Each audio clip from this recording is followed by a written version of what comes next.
Because if you don't know how strong and powerful you are, how can you give anything to anybody else? And how are you going to change your life?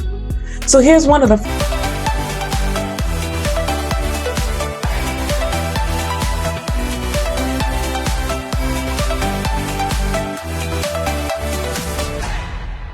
Hey now, how is everybody doing? Welcome to Red Alert Diaries with Tanya E. Hood. Today, I'm going to share a past lesson that I gave to a group of individuals about parenting and how it affects you.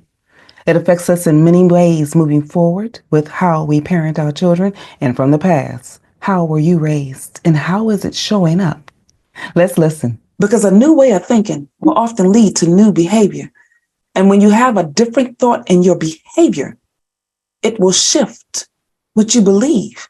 Because sometimes we don't pay enough attention to the fact that our beliefs, what you believe, creates a lot of the stuff that you walk through.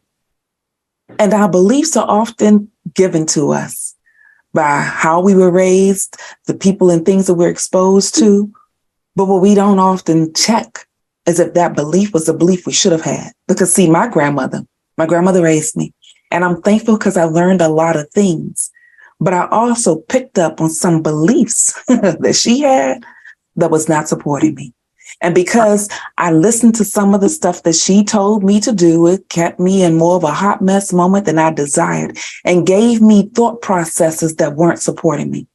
So I ended up with a paradigm. So I want you to know that if you have been given a thought that's not supporting you, then you got to make that change. Because my grandmother gave me the thought that, one, you just need a man to provide.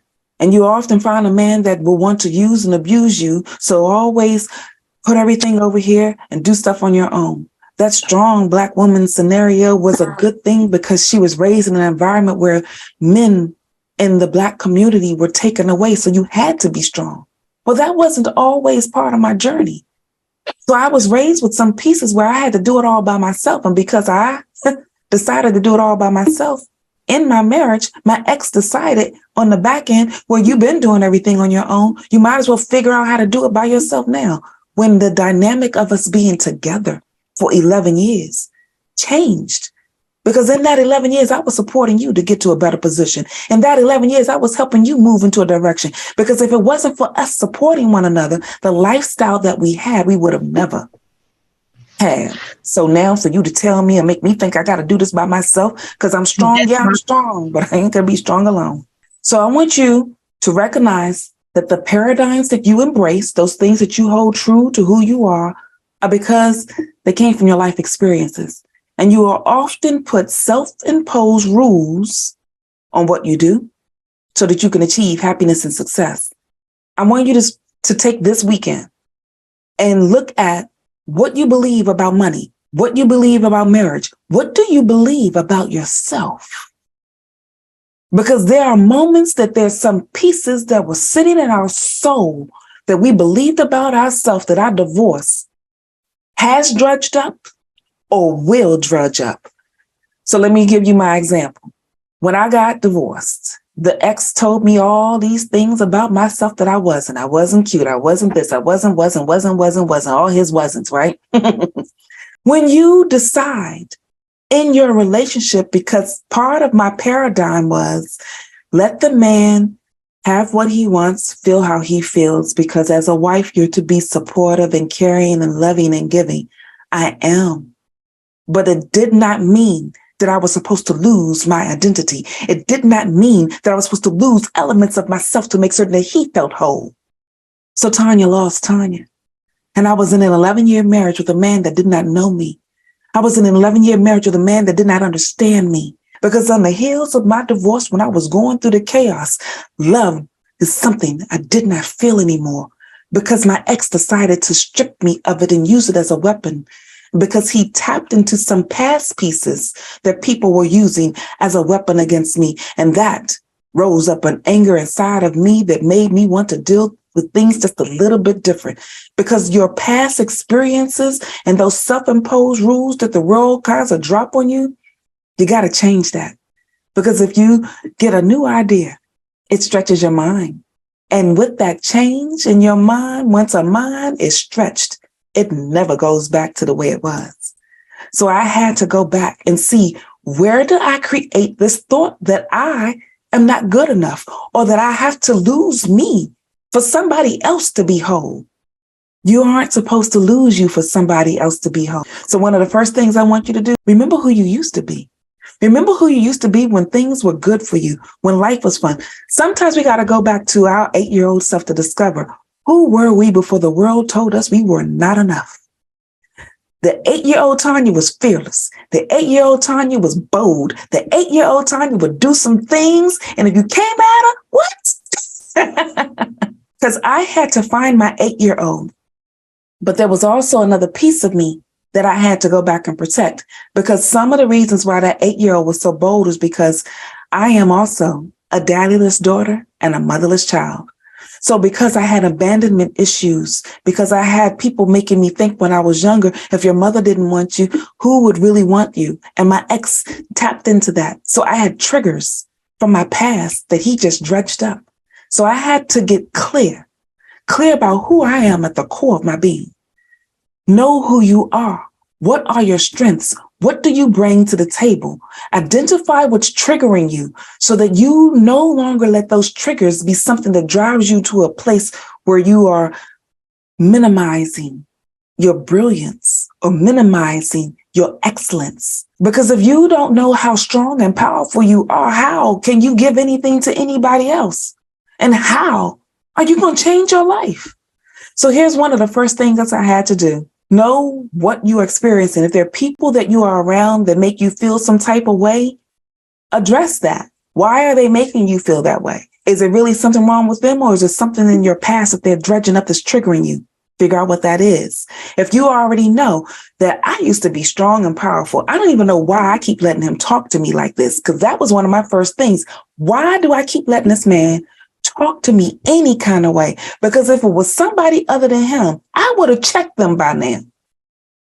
Find out why you are doing that. And then you need to know your strengths the same way everybody else around you knows your strengths. And if you aren't sure about what your strengths are, ask a couple of people. When you think of me, what one word comes to mind? And ask for one word so that you can get a clear thought about what people are thinking of you, and you can start having sort of a synopsis, because there may be some words that overlay. For instance, when I ask people what one word comes to mind when you think of me, a lot of them said, I come to you because I know that you're going to plan. I come to you because I know you will give me an idea. I come to you because I know if nothing else happens, I need somebody that's going to be there for me. You will be there. But that was loyalty. So I didn't remember how loyal I am. And it was my loyalty to that relationship, because I am serious with marriage. Marriage is a covenant. It's not just a piece of paper. Now, one of the things that my grandmother did give me that I'm grateful for. See, a covenant is something that says, I will honor this agreement between you and I with my life, with my resources, with my skill, with everything that is in me. And I will die before I let it fall apart. God created marriage, and God created marriage as a covenant. Because when God has covenants, God says in order for anything in this covenant to fall apart, death has to take place. But let me give you a next level note. So here's a next level note. And when I say next level note, he looked at me like I was crazy. But I knew what I had to do. It was time for him to go. So I packed up his things. Red alert. Is he the one? The pocket guide, the find and love of your life, tells my story. The free chapter is available for you in the link below. I'm giving you a biblical perspective that I have learned how to use, because I learned that the Bible is a strategy guide, an instruction book, and it gives you a way of getting whole. So when I was little, God tapped into the things that I know. There's something in your past, something that you've been exposed to, some paradigm that you have in your existence. It gives you a concept about things. I am analytical and logical. I am essentially a nerd, and I'm cool with that because I don't mind being a nerd. And the nerd in me looks at things that are processed. The nerd in me looks at things that are logical, things that are tangible that I can touch. And there's a concept that I learned in school Water is made up of 2 parts hydrogen, 1 part oxygen, H2O, 3 elements. Each of those pieces have something unique because when water is formed, water also has 3 different states that it's in: liquid, solid, and gas. So when I was trying to figure out, when I was resetting myself after my divorce, how do I get whole? How do I find a way of moving past this mess? God said, I am your source, which is one of the reasons why I'm so thankful. Jesus said to the woman at the well that he was the life-giving waters. Because if you think of God the Father as water, water makes up 70% of the world. It also makes up 70% of your body content. 70% of your body is water. And if you get dehydrated, you will go into a tizzy. So water is life-sustaining, water is giving, and water will keep you whole because water is about living. The next state that water walks into is being a solid. Solid is the ice. You can touch it. It's cold. It's tangible, stuff like that.